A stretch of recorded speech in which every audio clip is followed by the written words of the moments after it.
Welcome to the History of Witchcraft.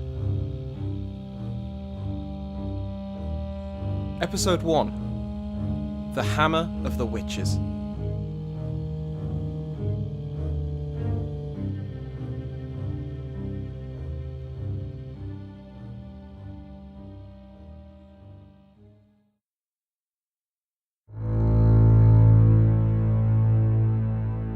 Many persons of both sexes, unmindful of their own salvation and straying from the Catholic faith, have abandoned themselves to devils, and by their incantations, spells, conjurations, and other accursed charms and crafts, have slain infants yet in their mother's womb, have blasted the produce of the earth, the grapes of the vine, the fruits of the trees, nay, men and women, beasts of burden, herd beasts as well as animals of other kinds. They blasphemously renounce that faith which is theirs by the sacrament of baptism, and at the instigation of the enemy of mankind, they do not shrink from committing and perpetrating the foulest abominations and filthiest excesses to the deadly peril of their own souls. An excerpt from the Papal Bull of Innocent VIII, 1484.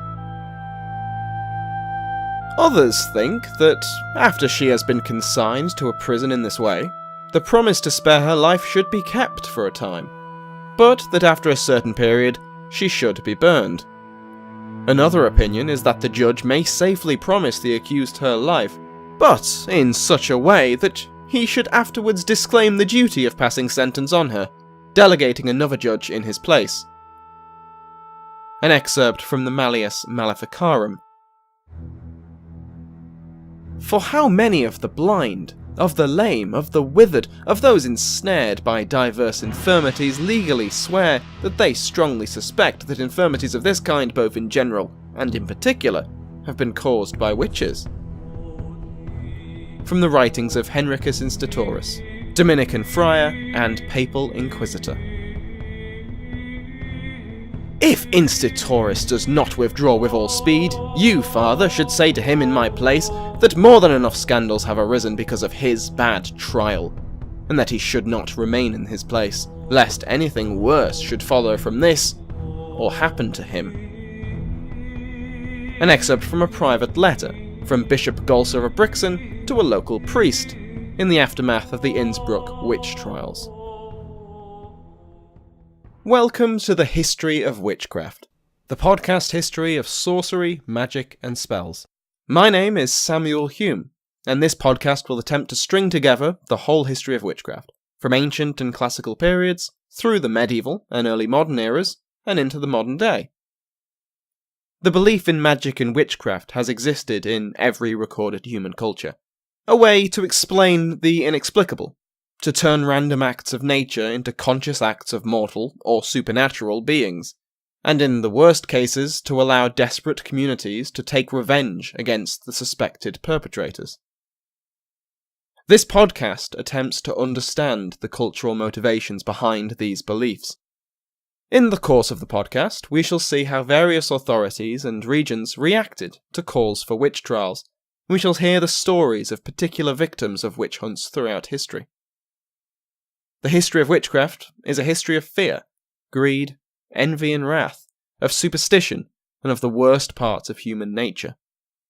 To me, that makes it a subject worth learning about, and if you agree, then I invite you to join me in this history of witchcraft. This first episode will be devoted to arguably the most influential, and certainly the most famous, publication calling for the trials of witches, the Malleus Maleficarum. As with most things that historians like to talk about, the importance of the Malleus Maleficarum to the course of the early modern witch hunts is disputed and debated. The text, which translates to either the witch's hammer or the hammer of the witches, was published in 1486 and remained in print throughout Europe and beyond until the modern day. While being disputed by scholars and theologians ever since its publication, going so far as to being publicly discredited by the Inquisition, the Hammer of the Witches was incredibly popular with the laity, with some sources putting the number of copies sold just below those of the Bible. Due to its importance for the later episodes, today's show will focus on the text itself, as well as the individuals thought to have authored it. Heinrich Kramer, Latinized to Henricus Institoris, which is the name we will use, and Jakob Sprenger. Another scholarly debate is over the extent of Sprenger's involvement with the writing of the Malleus, with some historians simply ignoring him when discussing the text. Henricus Institoris was born around 1430 in the town of Schlettstadt in Alsace, which was then part of the Holy Roman Empire. In 1445, Institoris entered the order of the Dominicans, and greatly benefited from the education on offer. Like all Dominicans, Institoris studied the arts of debate, philosophy and logic, training him with the skills he would need as a Dominican friar. After this 4-year course, Institoris graduated with a Master of Arts in Theology. His education, however, did not end there. Showing particular merit, Institoris was allowed to continue his learning, most likely in Cologne, and he aimed for a Master's of Theology, which took at least 14 years of study. This does not, however, mean that he spent all 14 years in Cologne. As a Dominican, he was expected to spend at least 5 years teaching before he could receive his degree, with Dr. Hans Brodel estimating that Institoris spent at most 3 or 4 years in Cologne, the rest of his time spent travelling and preaching. Even while his career took him around Europe, he still found time to study, and achieved his doctorate in theology in 1479. The first notable brush with heresy that we know Institoris had was in 1458, when he assisted in the trial and execution of the Waldensian bishop, Frederick Reiser. Just under a decade later, in 1467, Institoris was appointed to a papal commission against the Hussite heretics in Bohemia and eastern Germany, and appears to have wielded substantial power in this position. Rudolf, Bishop of Bratislava, papal legate, and the head of the papal commission Institoris was part of, delegated to Institoris the power to remit people's sins and to grant indulgences. He also appeared to have the authority to place interdictions on recalcitrant heretics, as shown by a letter in 1471 when Institoris agreed to lift such an interdict that he'd placed on the town of Leipzig. Institoris must have made a very good impression of the powers that be, as in 1474 he became a papal inquisitor with a vast jurisdiction. Most inquisitors were assigned to a particular province or region, whereas Institoris could practice his authority wherever he wanted, provided he had the permission of the pre-existing inquisitor, if one was present. After 4 years, he was further promoted to the role of Inquisitor for Upper Germany, a position to which he was renewed in 1482 alongside his future colleague Jakob Sprenger. For a brief time, Institoris was also appointed to the position of prior of the Dominican convent to which he had first joined in Schlettstadt, although he did resign from this position after only 2.5 years, possibly to focus on his role as a papal inquisitor. Institoris' zealotry against the enemies of orthodoxy was noteworthy even among the Dominicans. Alongside the usual targets of heretics and witches, Institoris spoke out against the reforming figures within the church, as well as the Holy Roman Emperor Frederick III, who he accused of infringing on the rights of the papacy. Such a stance, combined with his apparent success in his role as inquisitor, led to praise from his superiors. Pope Sixtus described Institoris as a man who should be commended for his, quote, zeal for religion, knowledge of letters, integrity of life, constancy of faith, and other praiseworthy virtues and merits, end quote. However, not everyone was quite so wowed by the stubborn inquisitor. I just mentioned that Institoris had spoken out against the emperor. What I should have said is that Institoris slandered Frederick III, who was of course not best pleased, and when Institoris was proposed as a papal inquisitor in 1474, he was on the brink of being jailed. Only the support of the Master General of the Dominicans, as well as the Pope, saved him from this fate. Institoris had a talent for causing strife among his fellows, as well as the secular authorities. A year into his role as inquisitor, Institoris was involved in a dispute with 2 other Dominican friars over the theft of some money, a dispute which does not appear to have been fully resolved, as 4 years later, Institoris brought charges of slander against his opponents within the order. More significant issues arose in 1482, when the Inquisitor was suspected of embezzling funds collected to fight the Turkish expansion in the Balkans. Despite claiming that they were only resting in his account, Institoris was ordered to Rome to explain himself under threat of excommunication, imprisonment, and the stripping of his wealth and titles. Sadly, the result of the inquiry is unknown, but Institoris was clearly not convicted of anything serious as he was back on duty within the year. However, no one ever trusted him with financial matters again.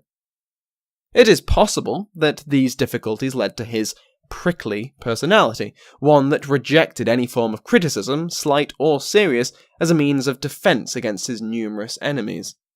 His attitude, while making him a nightmare to work with, did not interfere too much with his career, as he kept his position as Inquisitor until the day he died, which was most likely in 1505.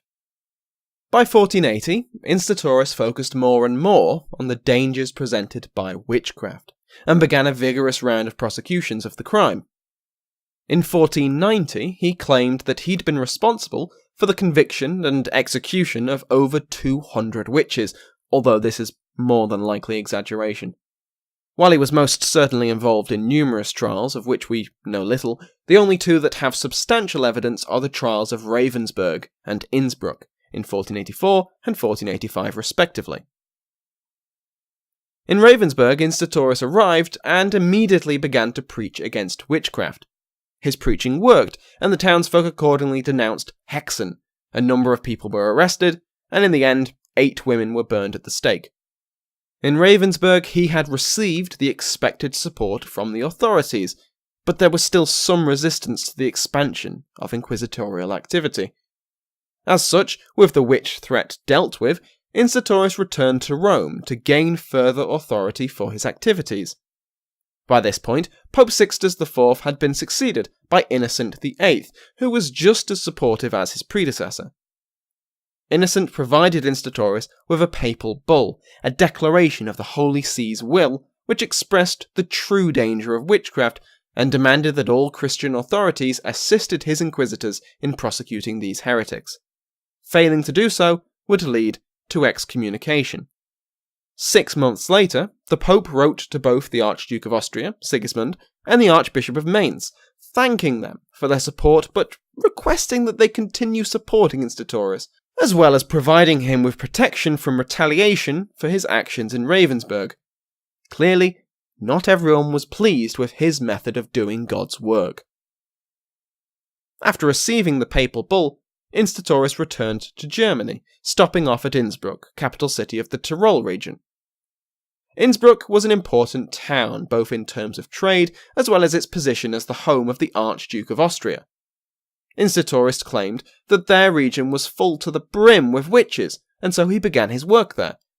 But it is just as likely that he was simply eager to get started, since Tyrol was the first stop on the road from Rome within his jurisdiction. As was right and proper, Institoris presented himself to the local bishop, a man named Golsa, and requested his consent and support for his activities. This was more than likely a foregone conclusion. Institoris had clear support from the Pope, and so the bishop was unlikely to refuse the Inquisitor's requests, despite Golsa's personal opinion that Institoris was senile and unhinged. The papal bull was distributed throughout the region, offering an indulgence of 40 days for those who would denounce any witches. In concert with this reward, leaflets and posters were published around churches and town halls, demanding that anyone with knowledge of witchcraft come forward, threatening both secular and spiritual punishment for those who did not. This carrot and stick approach would later be recommended in the Malleus as common practice. At this point, Institoris' investigation showed none of the normal traits of his prosecutions. There was no mention of satanic pacts or intercourse with the devil. Instead, Institoris focused solely on the misfortunes caused by witchcraft, as well as the rumours about members of the community with a reputation for sorcery. People were advised to come to Institoris, and I quote, "If anyone knows, has seen or heard that any person is suspected of being a heretic and witch, and particularly of practising things which do harm to people, cattle, or the fruits of the earth." End quote. Throughout his time in Innsbruck, Institoris preached to the masses about the dangers, signs, and protections against witchcraft, and combined with the propaganda from both the inquisitors and the authorities, a vast amount of testimony was soon available. From this, the findings were narrowed down to a total of 50 people being indicted for witchcraft. So far so good, right? Well, for reasons unexplained, Institoris then delayed proceedings for 3 weeks, before revealing a second list of suspects only 14 persons long. Some of these suspects were on the original list, but new names were included, and with this in hand, Institoris began his trials. The interrogation of one of these suspects, Helena Schuberin, has thankfully been preserved with a relatively large amount of detail. We know that Helena was an outspoken woman, who had no qualms about speaking her mind, which was not the best thing in a 15th century German woman. The formal charges that had landed her in front of Institoris and the Innsbruck notables state that, after passing Institoris in the street, she spat at him and declared, quote, "Fie on you, you bad monk, may the falling evil take you." End quote. To make matters worse, in Institoris' eyes at least, Helena had avoided his sermons against witchcraft and suggested that others do the same. The one sermon she did attend involved her loudly declaring that Institoris was an evil man doing the devil's work. Can we guess how well that went down with the self-aggrandizing, holier-than-thou, heretic-hating inquisitor? Not helping Helena's case was her reputation for sorcery. She mingled with other suspected heretics, had supposedly sickened another woman in order to have an affair with her husband, and was rumoured to have murdered a knight she had once been spurned by, through magical poison. In a trial headed by Institoris, this was an open and shut case. Helena would soon find herself on the pyre. Except, Institoris appears to have taken this case to prove his own theories about the nature of witches generally. For him, she was a testament to the immorality that was always tied to witchcraft. A woman who did not know her place was rumoured to be promiscuous and capable of maleficium. Institoris decided that he would begin the trial by questioning Helena about her sexual history, in such detail that it made his fellows blush before Bishop Golsa's representative demanded he cease this line of questioning. Institoris then questioned Helena about her testimony, but conducted himself in such a manner that the other commissioners called a halt to proceedings out of offence. When they reconvened, Institoris was horrified to discover that a new addition had been made to the court. A lawyer. Imagine that, the defendant getting legal advice in a fight for her life. Well, I never. The lawyer, Johann Merwey, began to point out the myriad of faults Institoris was making in this case, and demanded the charges be dismissed. All 14 of the Innsbruck suspects were released, which made Institoris very cross indeed. Institoris was certainly of the mind that female sexuality was inextricably linked to witchcraft, hence the prevalence of women in his trials, as well as the focus on women in the Malleus. This was just obvious to the Inquisitor, but had led to his efforts being squandered when the rest of the commission, who he was meant to work alongside, had found his line of reasoning seriously flawed. Not one to listen to others, Institoris remained in Innsbruck for months, collecting evidence and harassing suspects and witnesses, even attempting at one point to kidnap a witch or two on his own. It was around this time that Golsa had enough, advising Institoris that he was unable to ensure his safety if he kept being such a nuisance. Intermediaries reached out to Institoris to beg him to just leave, just go away and stop being a menace. But the stubborn Inquisitor only left after Golsa, rather bluntly, told Institoris that, quote, he was to do nothing further in his diocese save leave it, end quote, and threatened to have him forcefully expelled. Institoris left Innsbruck full of angry citizens, angry officials, an angry bishop, and, as Hans Brodel put it, a thoroughly perplexed Archduke, who hired 2 prominent doctors of law to explain this whole witchcraft business to him once and for all. End quote. This was the time when Institoris began to write the Malleus Maleficarum. If those fancy lawyers with their rules were going to interfere in his trials with their laws and their procedures, he would make his own, which is oddly admirable in its own stubborn, misogynistic way. This is when Jakob Sprenger enters our story, again. Sprenger was an esteemed academic and theologian, much more so than Institoris ever was, even before word spread about his conduct in Innsbruck.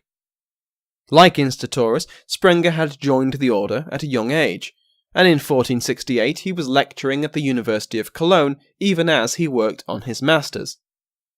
By 1478 he was a professor in theology, and 2 years later he was dean of the faculty. He had spearheaded the cult of the Rosary in Germany after having a vision from the Virgin Mary exhorting him to do so. Sprenger had been elected to numerous important and notable positions within the Dominican order, and in 1481 became an inquisitor in the Upper Rhine area, working alongside Institoris. Their working relationship was not a great one, as Institoris' reputation for difficulty made him few friends. Sprenger's career was much more respectable than Institoris', who ruffled feathers wherever he went and had a tarnished past. The whole embezzlement thing hadn't really gone away. How much input Sprenger truly had in the Malleus is debated.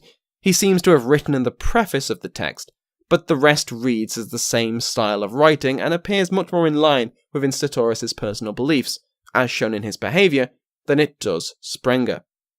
Hans-Peter Brodel, whose book Malleus Maleficarum and the Construction of Witchcraft has provided much of the contents of this episode, argues that Sprenger's involvement was certainly much less than Institoris', whereas other historians such as Christopher Mackay, who has authored a brilliant translation of the Malleus into English, is quite scathing in his arguments against the idea that Institoris wholly fabricated Sprenger's involvement. Regardless of who wrote what, in 1486 the manuscript was complete, and so Institoris sought to give his new codex a seal of approval from an academic institution. He found such approval from members of the same faculty as Sprenger at the University of Cologne, with 4 members signing that the first 2 parts of the text were in line with sound Catholic philosophy, and that the third part was an acceptable procedure for future witchcraft trials. A second endorsement came from many more signatories, but was much more vague in its praise, not referring to the Malleus at all, actually, just commending Institoris for his zeal, and praising the Inquisition's efforts against the threat of witchery. Whether or not some, or all, of these academic endorsements were forged is still debated. Institoris then inserted the Papal Bull of 1484, misrepresenting Pope Innocent's words, which had been strictly related to the specific inquisitorial investigation that he was in the process of conducting, as a full endorsement of the entire text. Going further, Institoris requested the support of Maximilian, the future emperor, although he doesn't provide the actual text, leading to Professor Wolfgang Behringer to surmise that Maximilian's response was too negative to spin, even for Institoris, and so he simply implied that the future emperor had agreed with his work. So when Malleus went to print, it appeared to have the endorsement of the highest secular, ecclesiastical, and academic authorities in Christendom. The fact that these supposed supporters quickly distanced themselves from the rogue inquisitor, and that many of the Malleus's procedures were directly contradictory to standard legal practice, did not stop the book selling like hotcakes. The Malleus Maleficarum presented witchcraft as a worldly struggle between good and evil. Church doctrine had always considered it a grievous sin, but definitions of maleficium had always been vague and often contradictory, and it had never been seen as a true crisis set to overturn society. For many clergymen, the sin of witchcraft was in the belief in its power. Such belief detracted from the omnipotence of God, and so was heretical. The Malleus, however, declared that witchcraft was indeed real, and had real power over the world. Having suitably defended its position, the Malleus Maleficarum then explained how witchcraft took place, what the signs were, and what defences were available against sorcery. The third section gave investigators a thorough guide to how to identify those guilty of witchcraft, the best way of interrogating them to admit their crimes and reveal others, and what their punishments should be. In regards to defining witchcraft, the Malleus Maleficarum explicitly describes the definition of the crime. Rather than any garden variety curse or charm, maleficium was solely caused by the devil, through cooperation with a mortal witch. The authors make clear that the devil can, with God's permission, create a terrible storm or cause an expectant mother to miscarry on his own, but that he finds it much more convenient to use a witch.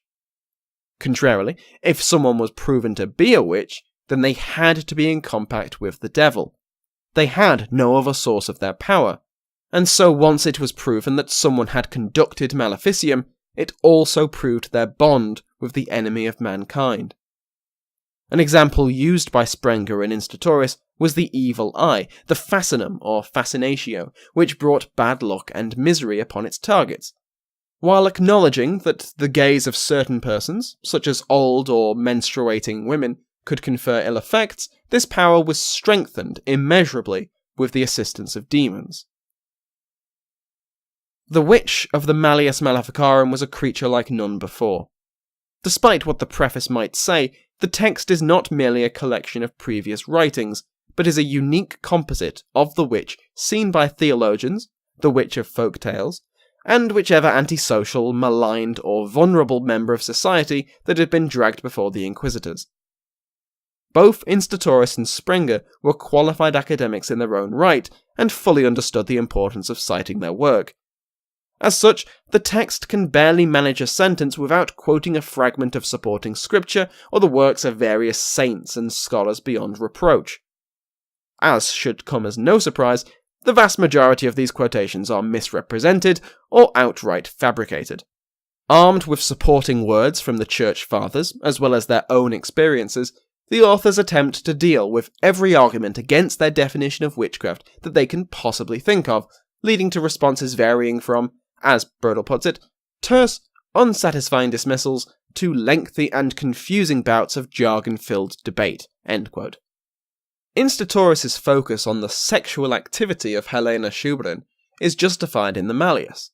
A variety of reasons are given for why witches tended to be female. That women are more easily convinced of anything, and so demons find much more success in manipulating women. That women talk too much, and spill their secrets and have to resort to sorcery to silence who they told. That women are more likely to come down with dysentery, making them feverish and therefore, I quote, more quickly offer children to the demons, end quote, which is one hell of a fever.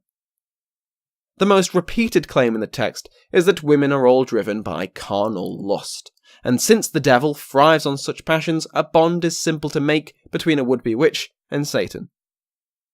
The lust of women leads them to partner with the devil and bear his demonic children, granting them power in return. They are then driven by lust to gain new lovers and to punish old ones, and use their newly gained powers to do so.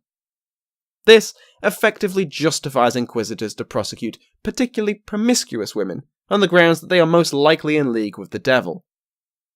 Witches are ascendant in interfering with the bearing of children, either by breaking up previously happy relationships or by causing abortions in women or impotence in men, with the intention that they can use the fallout to gain a new lover. For Institoris and Sprenger, the most evil and dangerous of all witches were midwife witches. They specialised in abortions and regularly stole away newborns to be sacrificed to the devil, given to demons to be corrupted, or just eating them themselves. One of the more interesting punishments inflicted by witches on their lovers is brilliantly described by Brodel, so I'm going to take the liberty of reading his exact wording. One of the most alarming of these impediments is a witch's ability to cause a man's penis to vanish into thin air, so that he can see and feel nothing except his smooth body uninterrupted by any member. This is the sort of thing that chronically happens to adulterers who are not sufficiently attentive to their mistress's needs, or worse, who abandon them entirely, thus provoking vengeance. Fortunately, as the authors reveal, the loss of one's penis is only one of the devil's illusions, and not a real transformation. Although this is unlikely to be of much comfort to those afflicted since, as they go on to say, The condition is generally permanent. Despite acknowledging that witches had the ability to do terrible things, Institoris and Sprenger make it clear that they are not all-powerful. Since they can only conduct their crimes with the permission of God, certain people fall under his protection, such as, conveniently enough, clergymen, saints, and inquisitors. The rites of the Church provide similar supernatural protection from their spells, while the influence of celestial bodies can also shield individuals from the power of witchcraft. Particularly noted is the fact that people like Institoris and Sprenger, the magistrates and inquisitors that conduct the trials and executions of witches, are almost never bewitched. The authors suggest that this may be due to the protection of God, or even the willing involvement of the devil, who strips a witch of her powers just when she needs them the most to prevent her damnation. The third section of the text is advice for the prosecutors of witchcraft, and relies on their acceptance of the previous two sections to be effective. Once a prosecutor accepts the author's definition of witchcraft, as well as the signs of witchcraft, they can make use of the procedures given in this section. As such, particular focus is given to the sexual habits of the accused, finding out if they're honest men and women. To be an adulterer, or an otherwise single woman, was much more suspect than one happily married. If a woman found herself in the dock for witchcraft, and did not cry for one reason or another, this was itself a suspicious event, since women were, according to Institoris and Sprenger, much more attuned with their emotions. The stress of a trial should make them cry. Tears were a gift from God, a gift that had been stripped away from those guilty of witchcraft. So being unable to cry during a trial for your life and freedom was damning evidence of your guilt. On the topic of the defense of the accused, the Malleus explains that, if the defendant demands an advocate, they can be provided one. However, they cannot choose their own, as that advocate may be bribed or otherwise convinced to commit to defending their client. The Malleus describes these sort of lawyers as, quote, litigious, evil-spirited persons, end quote, by which it means those willing to use the law to defend their clients. Awful people, aren't they? Instead, the judge should appoint a, quote, upright person who is not suspected of being fussy about legal niceties, end quote. The Malleus goes so far as to state that those that, quote, strive to conduct the proceedings falsely, end quote, which it takes to mean as doing anything at all that prevents the trial being, quote, summary, straightforward and informal, end quote, is himself at risk of being accused of heresy. The involvement of a lawyer in the defence of a suspected witch was to be avoided as often as possible, but when it could not be, they should be given an advocate that was not committed to their defence. If the accused is unwilling to admit their guilt, and the prosecutors strongly suspect that they are in fact guilty, then torture is to be conducted, and the Malleus provides a strict process for this. First, the accused is informed that they will be tortured if they do not tell the truth. If this threat does not work, they are taken away and detained, while the friends and companions of the accused are gathered. These people are then told the gravity of the crimes that the accused is on trial for, and that a willful confession could avoid the death penalty. These companions would then enter the cell where the accused is held and beseech them to admit their crimes. If this does not work, then the torture begins, although there is still deception to be done. The accused is stripped and prepared for torture. The Malleus prefers the use of the strappado, where the accused have their arms tied behind their back and are suspended from the floor, normally leading to dislocated shoulders and, if left long enough, death. After being prepared for torture, a performance takes place by those in attendance. They act unwilling and upset, and before torture is inflicted, the accused is ordered released and again begged to confess freely. This brush with torture, combined with the promise that their lives will be spared, could bring about a confession, at which point their lives would likely not be spared after all. If this did not work, torture begins, and the Malleus insists that torture must be by, quote, the usual methods rather than novel or newfangled ones, end quote. The questions were to begin with the lesser charges, as they are more likely to be admitted to than the heavier ones. But once admissions of lesser guilt have been made, greater crimes are then more easily confessed to. If this does not provide an appropriate confession, then harsher implements of torture are brought in front of the accused, with the threat that they will be used on them if they do not admit their crimes. In order to have the accused reveal their conspirators, they were often promised that they would not be executed if they denounced others, only to follow through with the burning once new suspects were incarcerated. For those who actually received the clemency promised, they were not to be released or sent into exile as they would have been made to expect. Life imprisonment on a diet of water and bread was to be their lot, something the Malleus makes clear should not be revealed to the prisoner until their trials were over. The Malleus is full of legal loopholes. For example, it was not legal in the Holy Roman Empire to repeat torture unless new evidence appeared, so the Malleus states that repeated sessions of torture were not repeated sessions. They were simply continuations from the last session, skirting around that rule. Also, a legal requirement was that any confessions made under torture be confirmed without it.